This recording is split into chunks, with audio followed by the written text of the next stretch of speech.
Hello friend, restart English YouTube চ্যানেলে আপনাদের স্বাগত। আজকে আমরা ক্লাস করব প্রোনাউনকে নিয়ে। প্রোনাউন কি, প্রোনাউন কোথায় কোথায় বসা যায় তা জানবো। চলো শুরু করি আজকের ক্লাস। প্রোনাউন, প্রোনাউন বাংলাতে যেটা সর্বনাম। প্রোনাউন কি না, নাউনের পরিবর্তে আমরা যা ব্যবহার করি তা হচ্ছে প্রোনাউন। নাউনের পরিবর্তে ব্যবহৃত ওয়ার্ডটি হচ্ছে প্রোনাউন। তাহলে আমরা জানি প্রোনাউন 8 প্রকার। আমরা জানি প্রোনাউন হচ্ছে 8 প্রকার, কিন্তু তার মধ্যে আমরা 4 প্রকারের ব্যবহার করব। যেটা প্রায় ব্যবহার হয়, যে 4 প্রকার, সেই 4 প্রকার নিয়ে আজকে আমরা ক্লাস করব। আমরা করব কি কি? Personal pronoun, demonstrative pronoun, relative pronoun আর রিফ্লেক্সিভ প্রোনাউন। এই 4 প্রকার প্রোনাউনের ব্যবহার প্রায়ই দেখা যায়। আজকে আমরা এক এক করে এই 4টি প্রোনাউনের ক্লাস করব। প্রথম ক্লাস করব আমরা পার্সোনাল প্রোনাউন নিয়ে। আমরা আজকে জানবো ওই যে 4 প্রকার আমরা ভাগ করেছিলি, পার্সোনাল প্রোনাউন, তারপরে demonstrative pronoun, relative pronoun, reflexive pronoun. ওই 4 প্রকারের মধ্যে আমরা প্রথম প্রকার পার্সোনাল প্রোনাউন নিয়ে আমরা জানবো। পার্সোনাল প্রোনাউনটি কি? চলো দেখি পার্সোনাল প্রোনাউন। পার্সোনাল প্রোনাউন কি না, যে প্রোনাউনে 3টি পুরুষ অর্থাৎ পার্সনকে প্রকাশ করে তাই হলো পার্সোনাল প্রোনাউন। আমরা পার্সনকে 3 ভাগে ভাগ করেছি।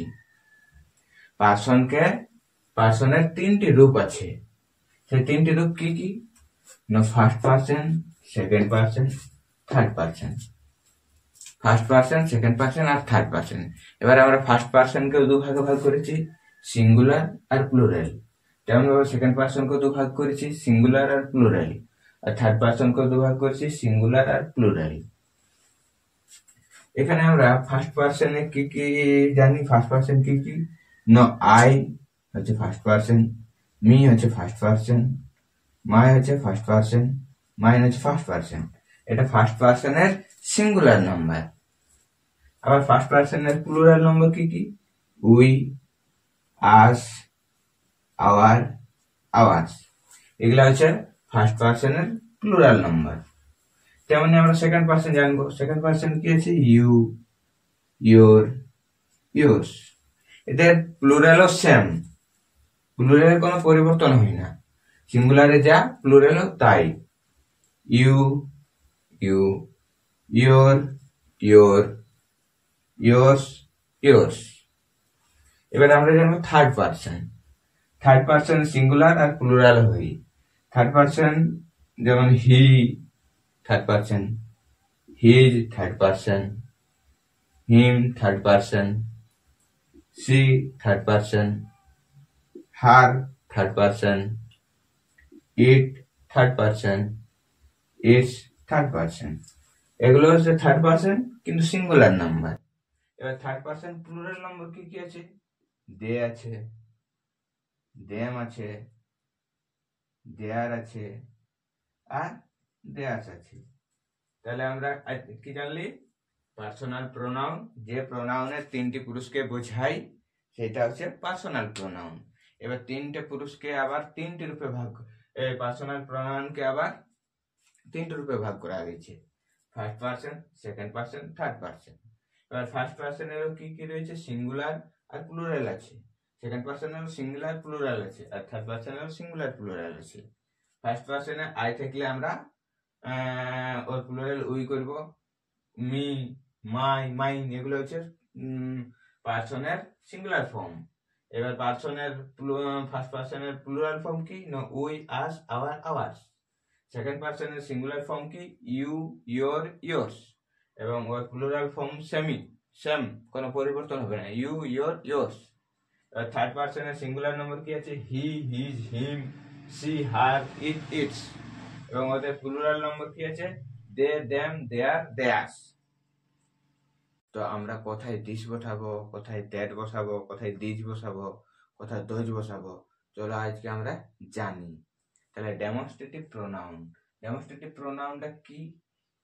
যে সকল প্রোনাউন কোন ব্যক্তি বা বস্তুকে নির্দেশ করতে ব্যবহৃত হয়, যে সকল প্রোনাউন কোন ব্যক্তি বা বস্তুকে নির্দেশ করতে ব্যবহার করা হয়, সেই প্রোনাউনটি হচ্ছে ডেমনস্ট্রেটিভ প্রোনাউন। সেই প্রোনাউনটির নাম হচ্ছে ডেমনস্ট্রেটিভ প্রোনাউন।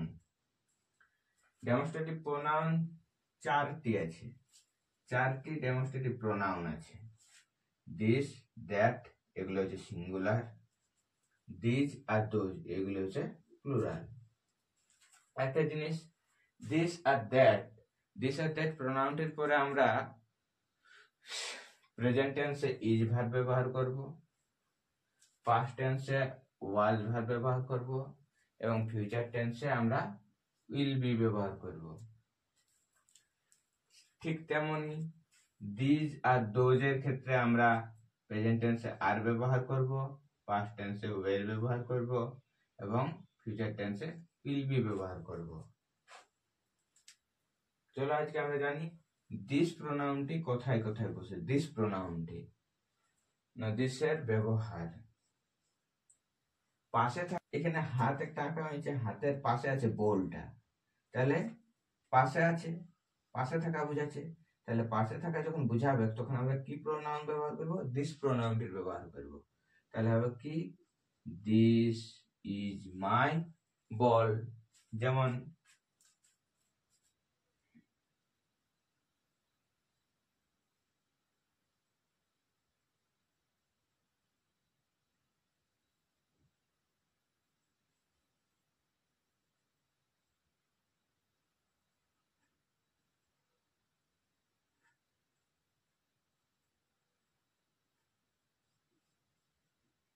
পাশে একটি ব্যাট রয়েছে, তাহলে আমরা কি ব্যবহার করব? This is my bat. তাহলে এখানে আমরা কি প্রোনাউন ব্যবহার করব?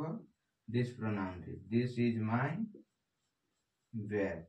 তাহলে পাশে থাকা একটি জিনিস বোঝালে আমরা তার আগে, পাশে থাকা একটি জিনিস বোঝালে তার আগে আমরা দিস প্রোনাউনটির ব্যবহার করব। এরপর আমরা দ্যাটের ব্যবহার করব। দ্যাট আমরা কোথায় বসাবো? না, দূরে থাকা একটি ব্যক্তি বা বস্তুকে বোঝালে তার আগে আমরা দ্যাট প্রোনাউনটি ব্যবহার করব। দূরে থাকা একটি ব্যক্তি বা বস্তুকে বোঝালে আমরা সেই জায়গাটাতে দ্যাট প্রোনাউনটি ব্যবহার করব। যেমন এখানে বলছে দ্যাট ইজ মাই কার। তাহলে এই কারটি যেটি আমার থেকে দূরে আছে, তো যখন যখন আমি কাউকে বলবো আমার বটে জিনিসটা অথচ দূরে আছে, তখন আমি বলবো দ্যাট ইজ মাই কার। যখন ওই কারটা যখন আমার কাছে থাকবে তখন কি বলবো? দিস ইজ মাই কার। কিন্তু ওই কারটা যখন দূরে থাকবে তখন কি বলবো? দ্যাট ইজ মাই কার। মানে দূরে থাকা একটি জিনিসকে বোঝালে আমরা দ্যাট প্রোনাউনটি ব্যবহার করব এবং পাশে থাকা একটি জিনিস বোঝালে আমরা দিস প্রোনাউনটি ব্যবহার করব। তাহলে দ্যাট ইজ মাই কার। এবার আমরা দিজের ব্যবহার করব। দিজ পাশে থাকা একটির বেশি জিনিসকে বোঝালে, পাশে থাকা একটির থেকে বেশি জিনিসকে বোঝালে আমরা সেইখানে দিজ প্রোনাউনটির ব্যবহার করব। যেমন এখানে দেখো টুপিগুলা আমার কাছে আছে, টুপিগুলা আমার কাছে আছে, তাহলে কি কি বলবো আমি? These are my caps. তাহলে টুপিগুলা যেগুলা আমার কাছে আছে সেইখানে আমরা, তাহলে একটির থেকে বেশি জিনিস যদি আমাদের কাছে থাকে তাহলে আমরা দিজ প্রোনাউনের ব্যবহার করব। যেমন দিজ আর মাই ক্যাপস পাশে আছে, তাই আমরা বসাচ্ছি these, these are my caps. Those কোথায় বসাই? না, দূরে থাকা একটির থেকে বেশি জিনিস বোঝালে আমরা সেইখানে দোজ প্রোনাউনটির ব্যবহার করি। কোথায়? না, দূরে আছে আর একটির থেকে বেশি জিনিস, সেখানে আমরা দোজ প্রোনাউনটি ব্যবহার করি। যেমন দেখো এখানে ব্যাট গিলা আছে, কি ব্যাট গিলা?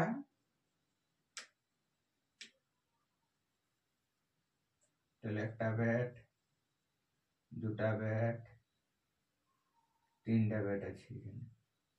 তাহলে ব্যাট তিনটা ব্যাট আছে, তাহলে একটার থেকে বেশি বোঝাচ্ছে।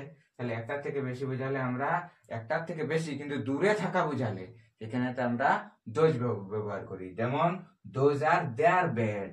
তাহলে ওই বেড গুলা তাদের বেড বটে, দোজ মানে তার বেড গুলা তাদের বটে, কাদের না অন্য কারো বটে। তাহলে ওই যে দূরে বেড গুলা দেখছো ওইগুলা উহাদের বেড বটে, মানে দূরে থাকা একটির থেকে বেশি জিনিস বোঝালে দোজ প্রোনাউনটি ব্যবহার করি, এবং পাশে থাকা একটির থেকে বেশি জিনিস আগে আমরা দিস প্রোনাউনটির ব্যবহার করি।